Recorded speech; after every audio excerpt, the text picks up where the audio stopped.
Welcome to social post. నేను Nihal. So, ఇప్పుడు పెళ్ళైన కొత్తలో వెంటనే మెటర్నిటీ ఇన్స్యూరెన్స్ అనేది తీసుకోవాలా? లేకపోతే ఎవరైనా ప్రెగ్నెంట్ అయినప్పుడు అప్పుడే మెటర్నిటీ ఇన్స్యూరెన్స్ తీసుకోవాలా?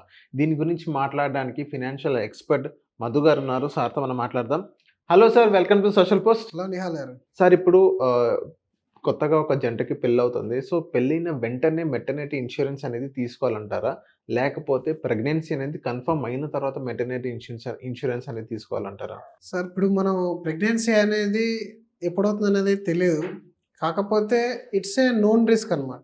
ఇన్సూరెన్స్ కంపెనీకి ఏదైతే మనం తప్పనిసరిగా క్లెయిమ్ ఇవ్వాల్సి వస్తుందో దాన్ని వెయిటింగ్ పీరియడ్ అని పెడుతుంది, లేదా ఆ కవరేజ్‌ని ఉంచదు. సింపుల్. అందుకని ఏం చేయాలనంటే, మీరు మెటర్నిటీ బెనిఫిట్ తీసుకోవాలి అనుకుంటే మాత్రం ఇప్పుడు మన తెలుగు రాష్ట్రాలలో మొదటి కాన్పు అనేది అమ్మగారి సైడు ఇవ్వడం అనేది ఒక ఆనవాయితీ. అవును. ట్రెడిషనల్ అది. ట్రెడిషనల్ కాబట్టి ఇప్పుడు ఎలాగో మనకు అది ఖర్చయ్యేది. అన్నిటికంటే పెద్ద ఖర్చు ఏంటనంటే, ఒకవేళ బై బర్త్ ఆ బేబీకి ఏదైనా కాంప్లికేషన్ వచ్చిందంటే మాత్రం ఆల్రెడీ మనం 1 ఇయర్, 2 ఇయర్ ముందే పెళ్లి చేసి ఉంటాం. ఆ ఖర్చులు ఉండే ఉంటాయి. దానికి తోడు మీరు నెల నెల ఖర్చులు పెడుతూనే ఉంటారు. స్కానింగ్స్ కానీ అదని ఇదని. ఒకవేళ కాంప్లికేటెడ్ డెలివరీ అయిందనుకో, సి సెక్షన్ అయింది, అందులో కాంప్లికేషన్ ఉంటుంది కొంతమందికి. At the time of pregnancy ఏంటంటే థైరాయిడ్ మీకు ఎఫెక్ట్ అవుతుంది. కొంతమందిలో షుగర్ లెవెల్ స్పైక్ అయిపోతాయి, బీపీ స్పైక్ అయిపోతుంది. చాలా మంది కేసెస్లో ఏంటంటే అసలు డాక్టర్స్ తీసుకోరు. ఈవెన్ రూరల్ ప్లేసెస్లో ఉంటే అడ్మిషన్ తీసుకోరు. ఎందుకనంటే ఆ బీపీ లెవెల్స్ ఎక్కువ ఉన్నప్పుడు భయపడతారు ఎవరైనా సరే. ఇలాంటి కేసెస్లో ఒకటి కాంప్లికేటెడ్ డెలివరీ ఉంది అని అంటే మంచి హాస్పిటల్కి వెళ్ళాలి. మంచి హాస్పిటల్కి వెళ్ళాలంటే పెద్ద బిల్ అవుతుంది. ఆ పెద్ద బిల్లుని తట్టుకునేంత శక్తి ఉండాలి. రెండవది, ఇప్పుడు పుట్టిన బాబుకి కానీ పాపకి కానీ వాళ్ళకు కూడా కాంప్లికేషన్స్ వస్తాయి. ఆ కాంప్లికేషన్స్ మనం తట్టుకోవాలి అని అంటే మెటర్నిటీ ఉండాల్సింది. మెటర్నిటీ బెనిఫిట్ అనేది ఉండాలి పాలసీలో. అది నేను మ్యారేజ్ తర్వాత నేను తీసుకుంటానంటే వీలు కాదు. 1 ఇయర్లో 2 ఇయర్లు ఇచ్చేటివి చాలా తక్కువ కంపెనీస్ ఉంటాయి. ఓన్లీ 1 ఇయర్ వెయిటింగ్తో ఇస్తున్నాయి. ఆ 1 ఇయర్ వెయిటింగ్తో ఇచ్చినా కూడా మ్యాక్సిమం క్యాప్ వచ్చి 1 lakh 1.5 lakhs వరకే వస్తుంది. అంతకంటే ఎక్కువ రావట్లేదు. మరి 1 lakhలో మెటర్నిటీ అనేది క్లోజ్ అవ్వదు. కాబట్టి ఏదైతే హైయెస్ట్ మెటర్నిటీ ఉందో, కవరేజ్ లిమిట్ ఏదైతే ఉందో ఆ పాలసీని ముందు సజెషన్ అనేది చేసుకోవాలి. ఒకవేళ అమ్మాయి కనుక ఇప్పుడు 20 ఇయర్స్ దాటింది అని అంటే, మీ ఫ్లోటర్లో ఉన్న అమ్మాయిని తనకంటూ ఒక స్పెసిఫిక్ సపరేట్ ప్లాన్, అంటే అందులో నుంచి డివైడ్ అయ్యి సేమ్ మనకు సీనియారిటీ ఏదైతే ఉందో, ఇప్పుడు 7 ఇయర్స్ 8 ఇయర్స్ నుంచి వాళ్ళు ఉంది, ఆ 7, 8 ఇయర్స్ సీనియారిటీ కంటిన్యూ చేస్తూ కొత్త మెటర్నిటీ ఉన్న పాలసీలోకి పోటీ చేయాలి. లేదు సేమ్ కంపెనీలో ఆ ప్రోడక్ట్ అవైలబుల్ ఉంటే ఆ కంపెనీలోకైనా మీరు పోటీ చేసుకోవాలి. ఆఫ్టర్ తన మ్యారేజ్ ఐదర్ తన హస్బెండ్ని ఈ పాలసీలోకి యాడ్ చేసుకోవచ్చు, లేదా ఇండిపెండెంట్లీ కూడా మెటర్నిటీ బెనిఫిట్ తీసుకోవచ్చు. అంటే ఇప్పుడు ఒక మెటర్నిటీ ఇన్సూరెన్స్ తీసుకున్న నెక్స్ట్ డే నుంచి అలా అలా మనం క్లెయిమ్ చేసుకోనికి అవ్వదా సార్? అవ్వదు సార్. సో ఏ మెటర్నిటీ ఇన్సూరెన్స్ అయినా ఏ మెటర్నిటీ అయినా సరే ఎంత వరకు టైం వెయిటింగ్ పీరియడ్ ఉంటుంది? మినిమం 9 months వెయిటింగ్ పీరియడ్ అనేది ఉంటుంది. 9 months వెయిటింగ్ పీరియడ్ అయితే డెఫినెట్ గా ఉంటుంది. ఓకే. అండ్ దట్ 9 monthsలో ఇంకొంతమంది ఏంటంటే ఈ మధ్యలో 1-2 పాలసీలు ఉన్నట్టున్నాయి. 3 months ప్రెగ్నెంట్ కూడా మేము కవర్ చేస్తామని చెప్పేసి అంటున్నారు. ఒకవేళ మీరు కార్పొరేట్లో కనుక పాలసీ ఉంటే, మీరు ఏదైనా కార్పొరేట్ కంపెనీలో ఉంటే మాత్రం హెచ్ఆర్తో ముందుగా అడగండి. మెటర్నిటీ బెనిఫిట్ అవైలబుల్ ఉంది అని అంటే ఆ మెటర్నిటీ బెనిఫిట్ మాత్రం మీరు కార్పొరేట్లో యూజ్ చేసుకోండి. దానికోసం సపరేట్గా మళ్ళీ మెటర్నిటీ ప్లాన్ యాడ్ చేసుకోవద్దు. ఎందుకంటే మెటర్నిటీ ఈజ్ ఆల్వేస్ ఎక్స్పెన్సివ్. ఆ ఎక్స్పెన్సివ్ అనేది ఇప్పుడు నార్మల్గా మీకు 25 years ఉన్న లేడీకి 10,000 లోపల 20 lakhs కవరేజ్ వస్తుంది. అదే మీరు మెటర్నిటీ యాడ్ చేస్తే 15,000 to 20,000 రూపీస్ ఎక్స్ట్రా అయిపోతుంది. ఇప్పుడు కొన్ని రకాల కంపెనీస్ వెయిటింగ్ పీరియడ్తో ఇస్తాయి 2 years 4 years, అప్పుడు ప్రీమియం తక్కువ ఉంటుంది. ఏదైతే 9 months వెయిటింగ్ పీరియడ్ ఉందో దానికి ప్రీమియం ఆల్మోస్ట్ 30,000-35,000 ఉంటుంది ఒక సింగిల్ లేడీకి. కాబట్టి ఇవన్నీ ఆలోచించుకొని ముందుగానే ప్లాన్ చేసుకుంటే బెటర్గా ఉంటుంది. 2 deliveries వరకు ఇస్తారు ఏ మెటర్నిటీ అయినా సరే. 3rd డెలివరీ నుంచి ఉండదు. ఎందుకంటే యాజ్ ఫర్ మన గవర్నమెంట్ రూల్స్ ప్రకారం ఆ రూల్ అనేది పెట్టడం జరిగింది.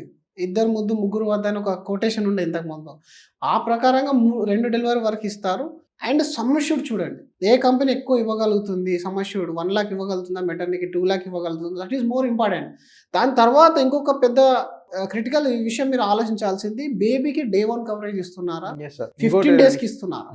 సో ఇంకోటి ఏంటంటే మెటర్నిటీ ఇన్సూరెన్స్లో ఇప్పుడు మీరు చెప్పిన ఒక కంపెనీ 2 years 9 months అని చెప్పారు. ఒక 2 years వెయిటింగ్ పీరియడ్ ఉన్నా కానీ నెక్స్ట్ అప్పుడు ప్రెగ్నెన్సీ కన్ఫర్మ్ అయితే, సో ఇంకోటి అంటే ఆ ప్రెగ్నెన్సీకి మళ్ళీ టెస్ట్ ఉంటుంది, టెస్ట్ అవన్నీ చేస్తారు. ఆ 9 మంత్స్ మొత్తం ఏదో ఒక టెస్ట్ కానీ ఎంతో కొంత ఖర్చు బానే ఉంటది వాళ్ళకి. యెస్. 1,00,000 గాని, 2,00,000 గాని, సో ఆ స్కానింగ్ అని చెప్పేసి, ఈ స్కానింగ్. సో అది కూడా ఇంక్లూడ్ అయ్యే ఛాన్సెస్ ఉందనంటారా? టెస్ట్‌ల విషయాన్ని మనం చెప్పాలనుకుంటే ఫస్ట్ అసలు మెటర్నిటీ అనేది ఒక కవరేజ్ కాదు. మెటర్నిటీ అనేది ఒక బెనిఫిట్ అనమాట. అంటే మీకు ఒక ఫిక్స్డ్ బెనిఫిట్ ఇచ్చేస్తారు. ఆ ఫిక్స్డ్ బెనిఫిట్ లోపలే మీ అన్ని రకాల ఖర్చులు ఉండాలి. కాకపోతే ఏదైతే డెలివరీ కంటే అడ్మిషన్ కంటే ముందు ఉంటాయో ఖర్చులు, అవి మాత్రం కవర్ కావు. అది ఫాదర్‌గా మనం పెట్టుకోవాల్సిందే. ఎప్పుడు సార్ అంటే మనం అడ్మిట్ అయిన డేట్ నుంచి మాత్రమే ఖర్చు మనకు ఏదైతే ఎక్స్‌పెండిచర్ అవుతుందో అది మాత్రమే ఇన్స్యూరెన్స్‌లో కవర్ కవర్ చేస్తారు. అవుతుంది. ఇన్స్యూరెన్స్‌లో కవర్ చేస్తారు. హ్మ్. అంతకు ముందునే కవర్ చేయరు. ఒకవేళ కొన్ని సందర్భాల్లో మిడ్ టర్మ్ టర్మినేషన్ వస్తది. ఆ టర్మినేషన్‌లో మాత్రం కవర్ చేస్తారు. అంటే అందరికీ సక్సెస్‌ఫుల్ డెలివరీ కాదు. ఒక్కొక్కసారి mid term termination after 5 మంత్సో, 4 months అలా వచ్చినప్పుడు మాత్రం క్రిటికల్ కేస్ వస్తుంది. ఆ క్రిటికల్ కేస్ కూడా కవర్ చేస్తారు. ఇంకొకటి మనం లాస్ట్ వీడియోలో కూడా ఒకటి చెప్పుకున్నాం. ఎక్టోపిక్ ప్రెగ్నెన్సీ అని. Where pregnancy formed in tubes. ట్యూబ్స్‌లో ఉన్నప్పుడు మదర్‌కి చాలా డేంజర్. అది అత్యంత డేంజర్ ఏంటనంటే 3, 4 మంత్స్ వరకు అసలు తెలియదు ఒక్కొక్కసారి. ఆ ట్యూబ్ చాలామంది ప్రాణాలు కూడా కోల్పోయిన వాళ్ళు ఉన్నారు దాంట్లో. అందుకే పెద్ద స్కానింగ్ చేసుకోమని చెప్తారు. కొంతమంది ఏందంటే ఆరోగ్యంగా ఉన్నామని చెప్పేసి స్కానింగ్స్ అనేది ఇగ్నోర్ పెద్ద చేస్తారు. స్కాన్ అంటే ఎంఆర్ఐ స్కానా? లేదు, ఇందులోనే 5th మంత్ స్కానింగ్ అని ఒకటి ఉంటుంది. ఓకే. ఆ 5th మంత్ స్కానింగ్ కొంచెం ఏదైనా మంచి హాస్పిటల్‌లో లేదా బాగా తెలిసిన వాళ్ళ దగ్గర మీరు చూపించుకోవాలి. మెజారిటీ రూరల్ ప్లేసెస్‌లో మనం అబ్జర్వ్ చేస్తున్నది ఏంటనంటే, వాళ్ళు లోకల్ ప్రాక్టీషనర్ మీద డిపెండ్ అయ్యి ఉంటారు. ఇప్పుడే కదా ప్రెగ్నెన్సీ కన్ఫర్మ్ అయింది. 5 మంత్స్‌కో, 6 మంత్స్‌కో చూద్దామని చెప్పేసి. వీళ్ళేమనుకుంటారనంటే, లోపల శిశువు యొక్క పార్ట్స్ డెవలప్‌మెంట్ అవ్వడానికి టైం పడుతదిగా, ఆ తర్వాత చూద్దాం అనుకుంటారు. బట్ వెరీ ఎర్లీ స్టేజ్‌లోనే అసలు ప్రెగ్నెన్సీ కరెక్ట్ ప్లేస్‌లో ఫార్మ్ అయిందా లేదా అనేది తెలుసుకోవడం చాలా చాలా ఇంపార్టెంట్. ఎస్పెషల్లీ ఈ టాపిక్ ఎందుకు మాట్లాడుతున్నాం మనం అంటే, ఎక్టోపిక్ ప్రెగ్నెన్సీ అంటే దాని అర్థం మీరు గర్భాశయంలో కాకుండా ట్యూబ్‌లలో ఫార్మ్ అయ్యే ప్రెగ్నెన్సీ వల్ల ప్రాణాలకు అపాయం అనేది ఉంటుంది. దానికి మీకు హెల్త్ ఇన్స్యూరెన్స్‌లో మెటర్నిటీ బెనిఫిట్ ఉండాల్సిన అవసరం లేదు. అది బై నార్మల్‌లోనే కవర్ అయిపోతది. కాబట్టి అది కూడా చాలా మందికి తెలియదు. అసలు ఇది ప్రెగ్నెంట్ రిలేటెడ్ కదా! 4, 5 లాక్స్ ఖర్చు అవుతుంది దానికి కూడా. చాలా మంది రీయింబర్స్‌మెంట్ కూడా ఫైల్ చేయట్లేదు అది. But you need to file reimbursement for thought. So, అలా ప్రెగ్నెన్సీ టైంలో డెలివరీ అయ్యే ఖర్చులకు మాత్రమే మెటర్నిటీ బెనిఫిట్ పాలిసీస్ అనేటివి పనిచేస్తాయి. డే 1 కవరేజ్ ట్రీట్మెంట్ ఏదైతే బేబీకి ఉంటుందో ఆ బేబీ కవరేజ్ అనేది ఉంటుంది. కొంతమంది 15 డేస్ తర్వాత కవర్ చేసుకుంటారు. బట్ మెటర్నిటీ కవరేజ్ ఉన్న పాలసీలో మాత్రం 90% ఆఫ్ ద కేసెస్‌లో డే 1 కవరేజ్ ఫర్ బేబీ ఉంటుంది. ఇవి 2 ప్రాపర్‌గా చూసుకొని ప్లాన్ చేసుకుంటే మాత్రం బావుంటుంది.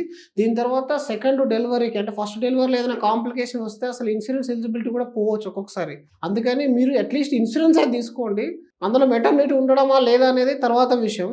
ముందుగా ఇన్సూరెన్స్ ఉండాలి. ఒకవేళ మెటర్నిటీ కావాలంటే అడ్వాన్స్‌గా 3-4 ఇయర్స్ ముందుగానే ఫాదర్ ప్లాన్ చేసుకుంటే మాత్రం బావుంటది. వచ్చిన తర్వాత హస్బెండ్ ప్లాన్ చేసే కంటే, ఈ రోజుల్లో చాలా అంటే మంది మదర్ అమ్మాయి వాళ్ళ ఫాదరే అమ్మాయి వాళ్ళ ఫాదరే ప్లాన్ చేసుకోవాలి. ప్లాన్ చేసుకుంటే ఏంటనంటే అప్పటికి వెయిటింగ్ పీరియడ్స్ కంప్లీట్ అయిపోతుంది. ఈజీగా ఎప్పుడు కన్సీవ్ అయిపోయినా కూడా ఈజీగా కవర్ అయిపోతుంది. ఓకే. ఆ తర్వాత వాళ్ళు చేసుకుంటారా లేదనంటే వాళ్ళ వర్క్ బిజీలో పడి మర్చిపోతారా తెలియదు. ఎలాగో మన ట్రెడిషనల్‌లో మనమే ఇవ్వాలి కాబట్టి డెఫినిట్‌గా ఫాదర్ ప్లాన్ చేసుకుంటే బావుంటుంది. అది కూడా మేజర్ అయిన తర్వాత నుంచెల్లి 18 ఇయర్స్ దాటి 19 ఇయర్స్ పట్టిందనంటే అప్పటి నుంచెల్లే ఇంకా మెటర్నిటీ కవరేజ్ ఉన్న దాంట్లో. ఇది ఓన్లీ ఖర్చు తప్పించుకోవడానికి నేను ఇది చేయాలా అని కాకుండా రేపటి రోజున హైలీ కాంప్లికేటెడ్ ప్రెగ్నెన్సీ గాని వస్తే లేదా పాపకేదైనా బాబుకేదైనా ప్రాబ్లమ్ వస్తే మాత్రం కవర్ చేయడానికి మెటర్నిటీ బెనిఫిట్‌లోకి వాళ్ళని పోర్ట్ చేయడము, అడిషనల్‌గా ఇంకో పాలిసీ తీసుకోవడం మాత్రం చేయాలి. Okay. Okay. So thank you sir. మా థాంక్ యూ. సోషల్ పోస్ట్ వచ్చినందుకు. Thank you.